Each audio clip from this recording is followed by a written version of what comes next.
Hi, I'm Andrew Jenkinson and welcome to the Caravan Industry channel.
Hi and welcome to a car review, and today I'm looking at a car that you probably won't know much about, and that's understandable. Unless you're a real car fanatic, this badge is actually the badge of the South Korean manufacturer Ssang Yong, and Ssang Yong have been around since about 1950s making 4x4 vehicles, so they've got lots and lots of experience.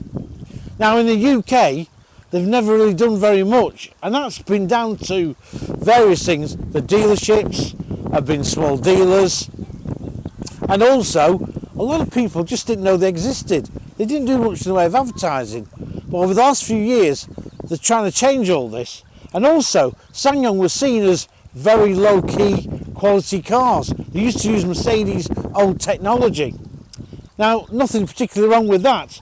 But the cars themselves, well, let's put it this way, they weren't very reliable. One of my 2006 reviews I did for a magazine called Scottish Caravaner, one of many, I had several Rextons on test. Now the Rexton was a big 4x4 vehicle, a bit like the Kia Sorento, but a lot cheaper. And when you got inside, you realise why it was a lot cheaper. It felt very downgrade, it just didn't feel too good at all. And I think when I was towing my Caravan with it on a test down to Cambridge, the actual engine light came on and it all shut down for a few minutes. We just coasted, and then eventually everything got going again. So that was a bit of a frightener. But anyway, let's get back to this. This is a Ssang Yong Korando, and back in 2009, 2010, I drove one of the first ones in the UK. It was Ssang Yong's real attack to the smaller SUV market, and it was a left-hand drive car, and it was a diesel. I only had it for a couple of hours, but I thought, do you know what, Ssang Yong are on the right note here. Anyway, this is the latest carnation of the Korando, and this is the ultimate. That's the model name, and it's a 1.5 petrol engine, produced about 165 brake horsepower. But anyway, let's have a look inside, and I'll show you what has been improved over the years and how this stands up in today's market, which is very, very competitive. Follow me in. Right, well, what I noticed with the latest Korando and Ssang Yong basically is there's definitely a big improvement in the quality of the cars. Now, of course, that means the prices have got to go up slightly, but they still remain relatively competitive. Now, what they've done is they've completely revamped the original Korando, and they've made a good job of it in a lot of ways.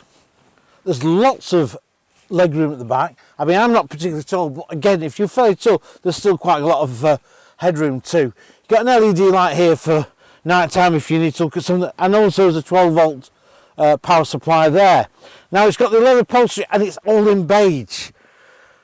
Yeah, well, I've only had the car for a week. I've done about 500, 600 miles with it, and getting in and out, I've noticed there's marks started to appear already.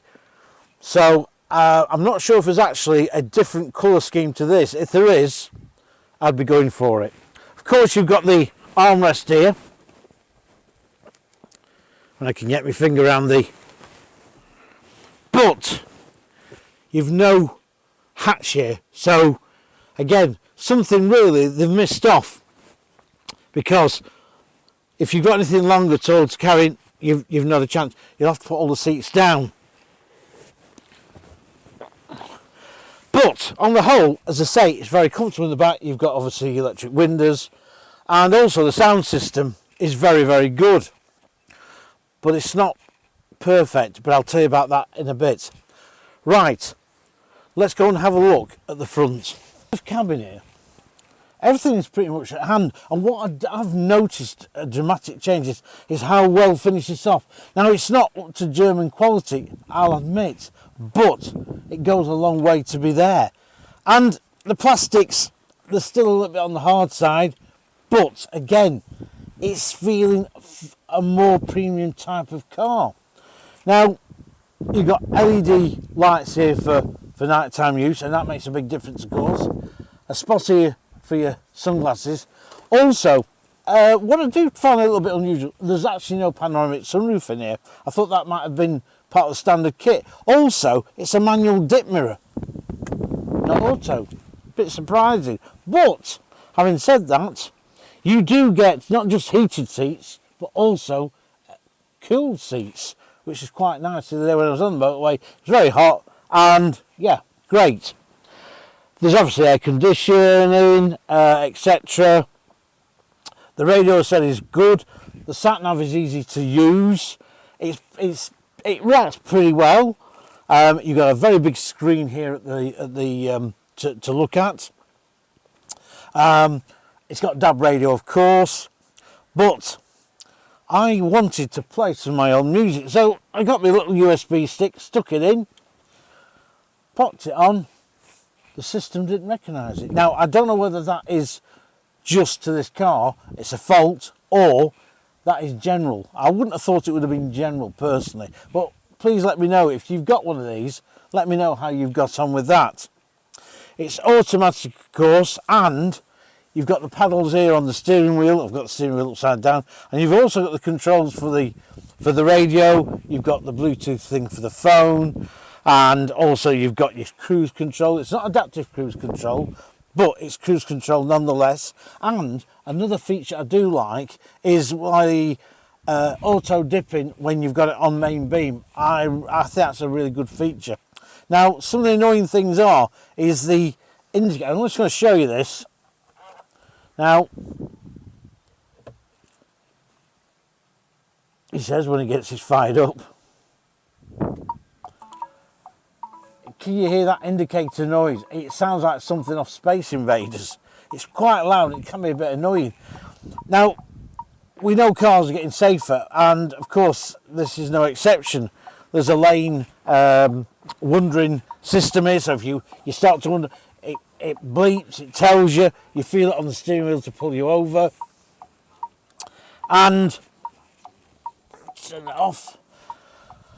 And basically, there's a good few features on here, safety features, that you'll find on most cars today. You've got a winter mode, you've got also for, as I say, your auto box, and you've got paddles here, you can use it as a manual, should you wish to do that. Decent vents, on each side of course and in the middle. Again, warm day on the motorway the other day, and it kept the car relatively cool with the air conditioning on. Now I'll just turn that off, for it really does annoy me. It does feel a decent, it does feel a nice car inside. There's door compartments at the bottom for storage, same with the back, which I didn't show you, and also under the armrest here there's also a storage compartment too, but unfortunately it only has a little bit of adjustment, and it's set at that height. It doesn't rise or go down. I'll put that back. Now, you have to forgive all my wires, I've got all my charging things here, but what you will note is that these do not charge when the car is stationary and not on. Unlike some like the VW group, they do. You can leave, like in my car, I can leave that charging up without a problem, and it will do it overnight for me, and it won't do anything to the battery, of course. So, what's this car like to drive? Well, first experience is it is quite a good ride, especially on the motorway. It's quite a comfortable and costing ride. It irons out the bumps on the roads as well quite nicely. But of course, you do find that it does roll quite a lot. You wouldn't want to start buying this car to do any sporty driving, because I think you'd find that it's not gonna work. But as a comfort day-to-day car, well, I think it's not bad at all. So let's get out on the road, let's have a drive, and we'll see what this 1.5 petrol engine performs like. I'll show you. What also I found out is the economy going around town. I used it around town a lot last week, and it's working at around 29 to the gallon, which in today's prices, of course, isn't fantastic. On a motorway run, I got around about 38-40 to the gallon, and that was really sort of taking things quite easily. But anyway, let's get on and let's take it on the road. And I'm in one of my favourite areas. I'm just outside of Kirkby Lonsdale, just up in Forest, Lancashire as it were, near to the Yorkshire border. And as I say, I've been on these roads, a caravan around here for many years, and these are the sort of roads I like to take these cars out on. Anyway, let's fire it up and let's get going.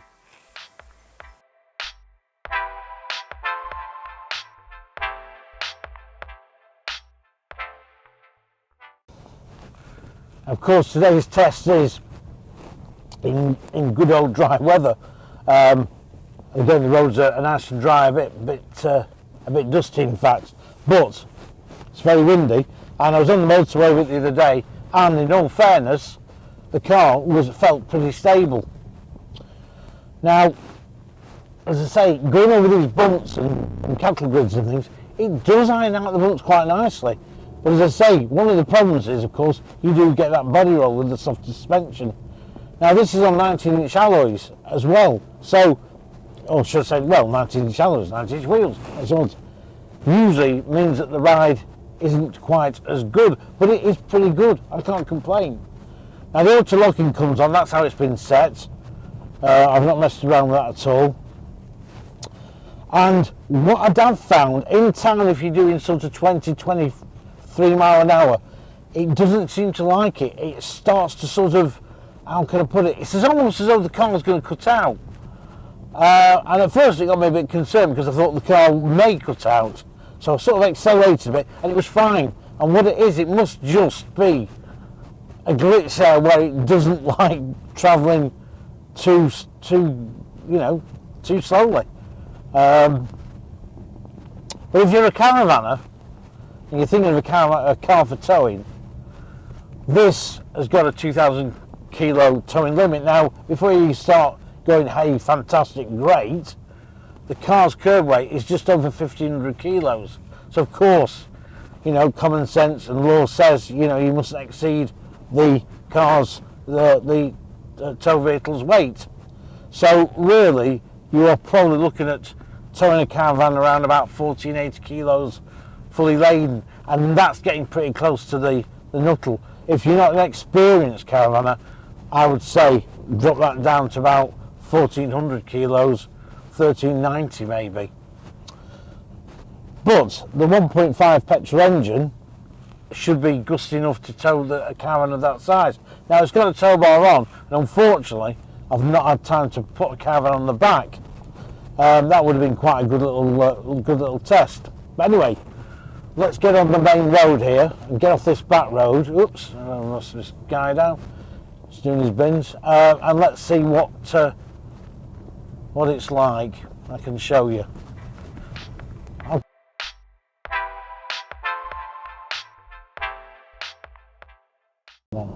Right, I'm on an A road here. A few sweepy curves and everything. A road again I've been up and down many times, and if you saw the Suzuki review on the channel, this is part of the road we actually used. Now we're going to go a slightly different route. I better slow down here. It's telling me to slow down to 30, which obviously helps my fuel consumption. Now, as you can see from the screen on the sat-nav, you get a decent sized screen, and also when it comes onto the radio you can see your channel, your different stations quite easily, and it's relatively easy to tune in. As I say, you've got all your controls here. Now that's your lane assist coming on. Now what, it does drive me mad, so I'm just going to turn that off now and get rid of that. Right, so we've got some dark clouds on the way up here, and it looks like it's going to come down with a pretty hefty shower. We've been filming in quite good conditions, except for the wind. It's been very, very windy, and it's done nothing for my hair, of course, but there you go. So yeah, so good road surface, it's fine. And road noise, yeah, there's a bit of road noise you can hear, and comfortable, you know, it's easy to get comfortable seat, because both these seats are electric operated seats, so it's dead easy to get yourself sorted and nice and comfortable. Again, that's something that, you know, it's nice and handy to have, because you know, there's nothing worse than having to mess around with levers and things like that, so it's a nice touch of luxury. Now we're going on about that indicator again. We've got the Space Invaders indicator. That really does drive me a bit nutty, actually. And a friend of mine said the same thing. He thought the same thing.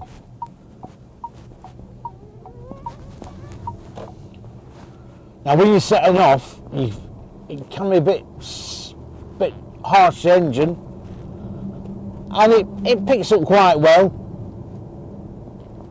and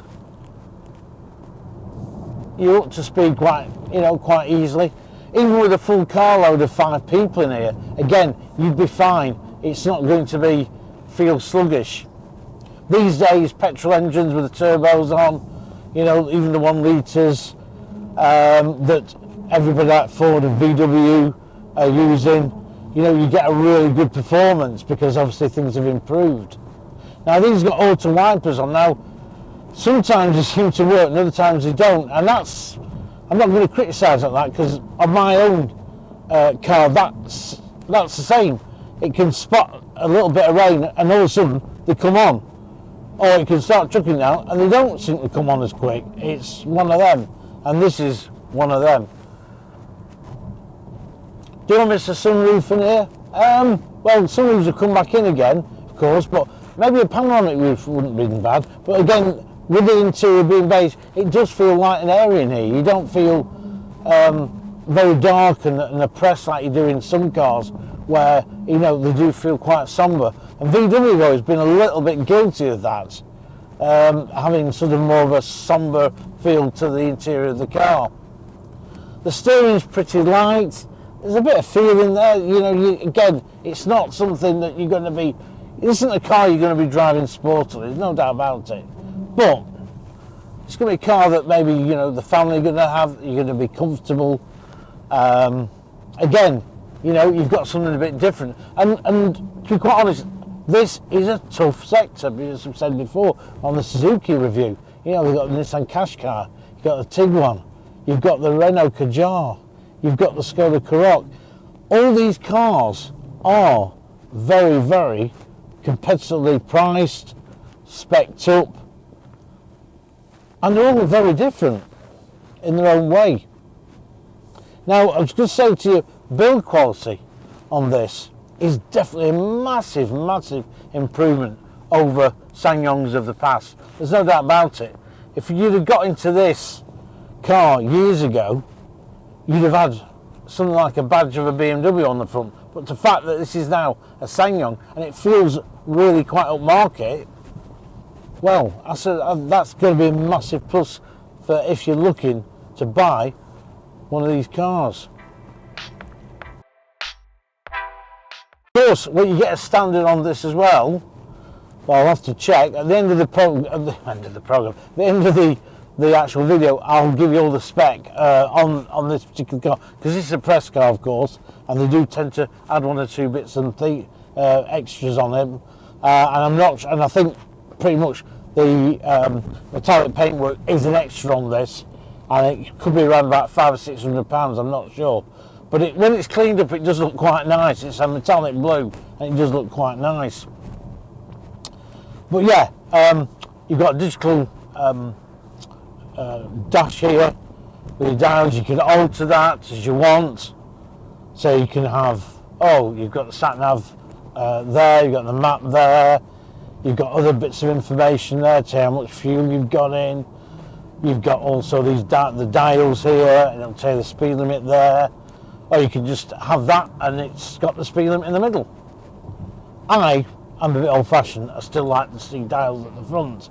But there's, this sort of thing is becoming more and more standard on most cars. I was sort of taking this a steady 40, 45. And again, there's not much in the way of any wind noise at all.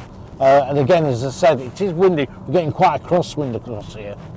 The mirrors are good. You can see right down the car. They're easy to adjust, of course. And also, you'll find that they do fold in, of course, when the car's being locked up. And this is where the other thing is, really, because this key, it's a keyless entry, as cars are all going this way. Now, I'm not a big keyless entry fan, and my car is a keyless entry. It's how it came, it's standard. But I don't know, it's something about again, my car itself, if you go past it a few times, it might not even react. Other times it does, and it's times when it locks itself in the garage and I don't want it to lock. And I go in and I haven't got the key with me. I find the car's locked, and I'm going to go and hunt the key out. Plus, as well, don't forget, keyless entry cars, what you will find is the key fobs, the batteries do tend to last only around about 12 months, because of course the fob is trying to always keep in touch with the car, so it's always sort of switched on, if you like. So that's another thing. I'm not a big fan on keyless, but this is very, very sensitive, and I'll show you in a bit what it does, because obviously it controls the tailgate. Now, the tailgate is a power tailgate on this, which is again a great feature, because again it's one of these things where if you've got shopping or whatever and you don't want to, you're trying to lift up the tailgate because they are quite heavy, it automatically goes up for you, and it's great. But it's a little bit too sensitive, as you'll see. Now, there's auto lights on this, of course, as well. So we're just sitting on there. So we went under the dark trees there, and that brings your headlamps on, of course. And all your things like your lights are on the stalks here, your indicators, your wipers. I've got variable controls on them, so you can have fast and all this business, and intermittent at certain times. So it's got everything that you need. Now I'm going to be coming to the end of this test drive, and as I say, I think a lot of people will like the Ssang Yong. It's a car that's different from the rest of what maybe your other SUV buddies will have. Sure, it's not perfect. Sure, there's some little letdowns with it, but as an alternative, as I say, to the main run of the main stream of cars out there of SUVs, it's possibly well worth looking at. You do just hear that bit of engine as you sort of accelerate. It does feel a little bit harsh, but once you're on the roll, it's very smooth, but it's quiet. The Korando Ultimate, decent spec, and it's designed more for towing. And this is the boot lid going up.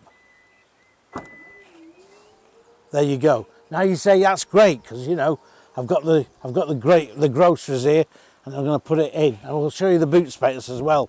But the problem is, even if you're going, you know, you haven't got any shopping, and you're sort of minding your own business, and you stand here, and a neighbour says, "Oh, how do you do?" All of a sudden, it bleeps out, and the thing comes up.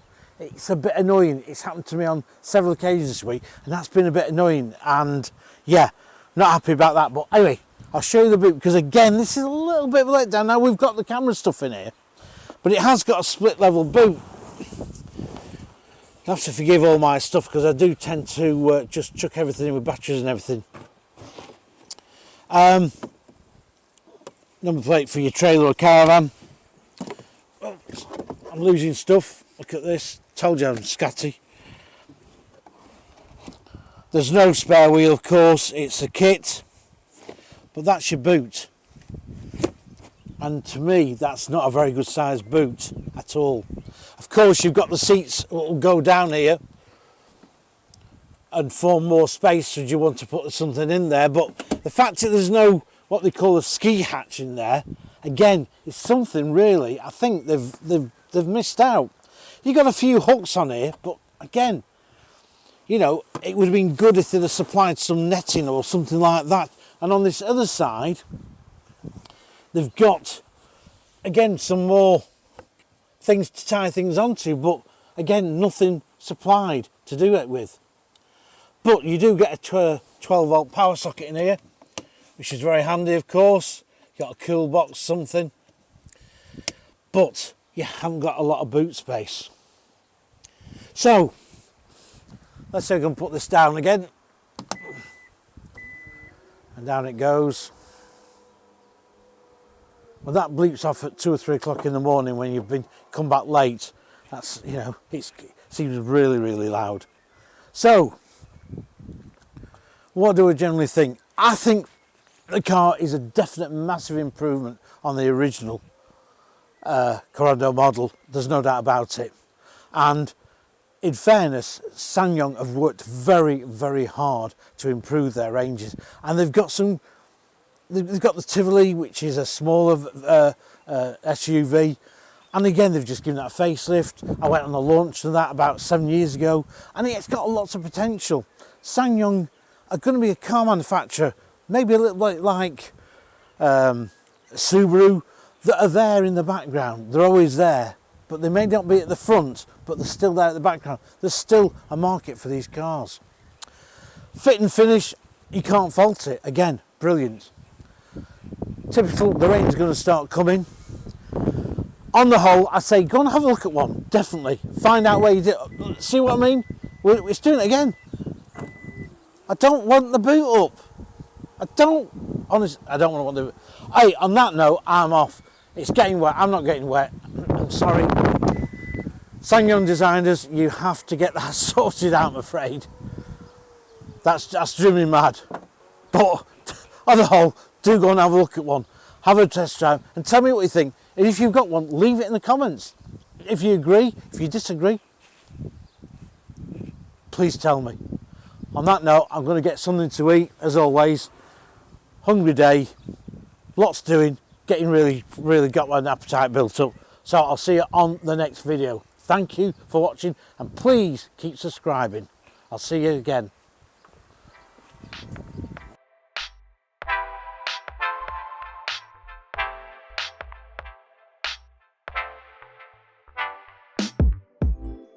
Thanks for watching the video. Hope you like them. Please don't forget to press the thumbs up and also subscribe to the channel. Bye for now.